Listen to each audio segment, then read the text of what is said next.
Good afternoon, everyone, and many thanks to the Jesuit University in Atianum and the Franciscan Ecological Movement of St. Francis of Assisi for organizing this very timely panel discussion on Laudate Deum and inviting me to share some initial remarks. I am most pleased to be with all of you in this virtual way, and I pray that your fraternal discussions and dialogue in these days will bear much fruit for the church and for the entire human family.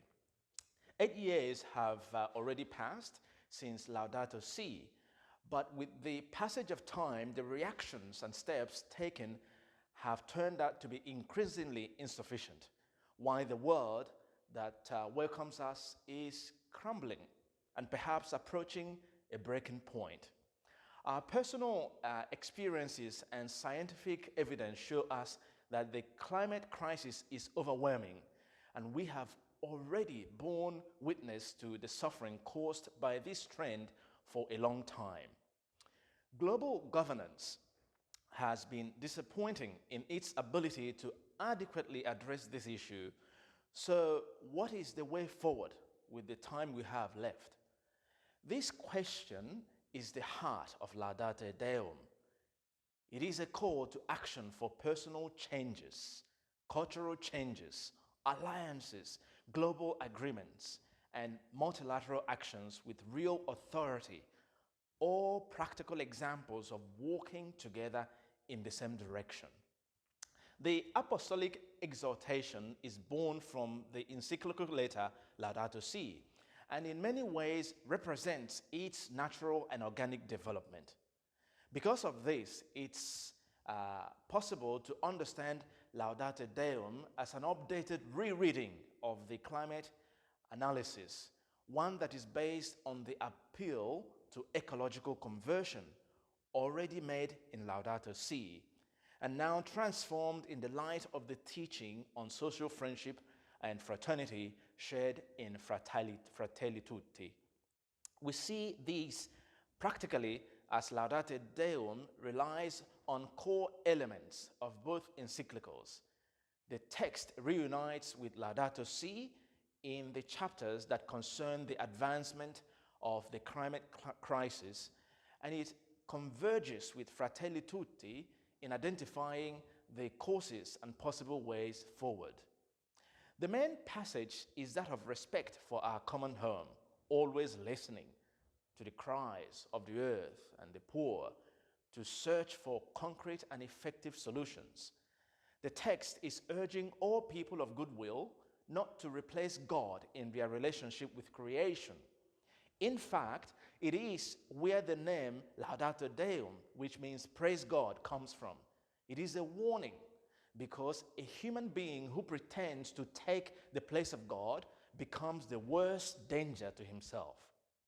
If we wanted to condense the essence of the apostolic exhortation in a few words, we could say that Pope Francis underlines how from 2015 till today, few steps forward have been taken, only few steps. So at present, climate change presents itself as a clear global phenomenon, which denies any attempts to restrict it to fleeting and circumstantial events. To tackle the crisis, we should begin by accepting some responsibility for the inheritance we will leave behind us after our passage through this world.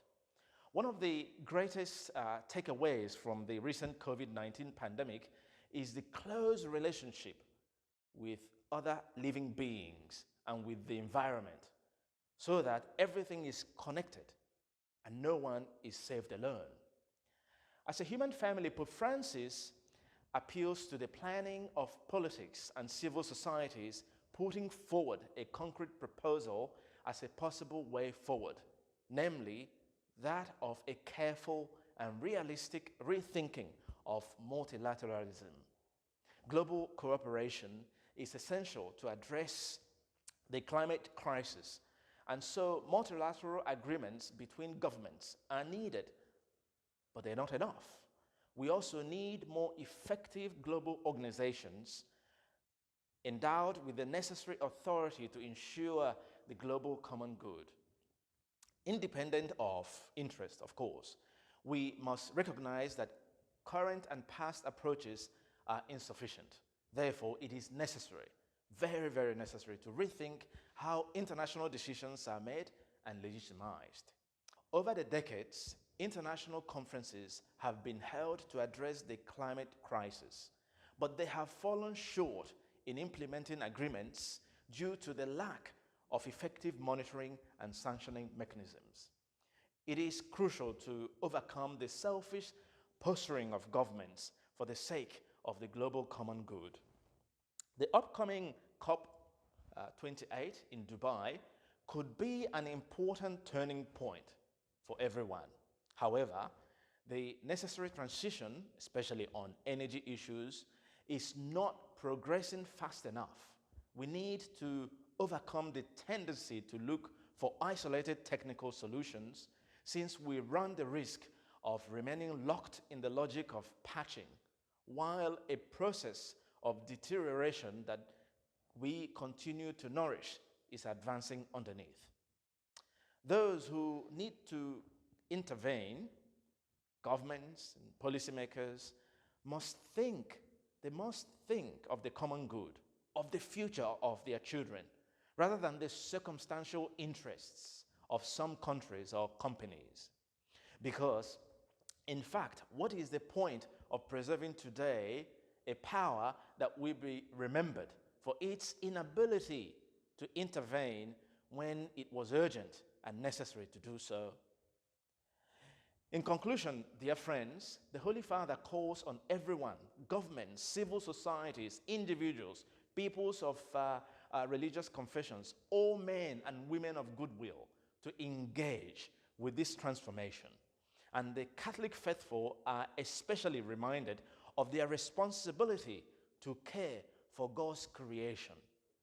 Indeed, Francis invites us to walk in communion, to walk all together, to walk in a synodal way, and to work for the reconciliation with the world that shelters us. God bless you all, dear friends, as you all participate in this very important and timely event as a meaningful step in your journey together to reflect, to implement, and to care for the earth, our common home.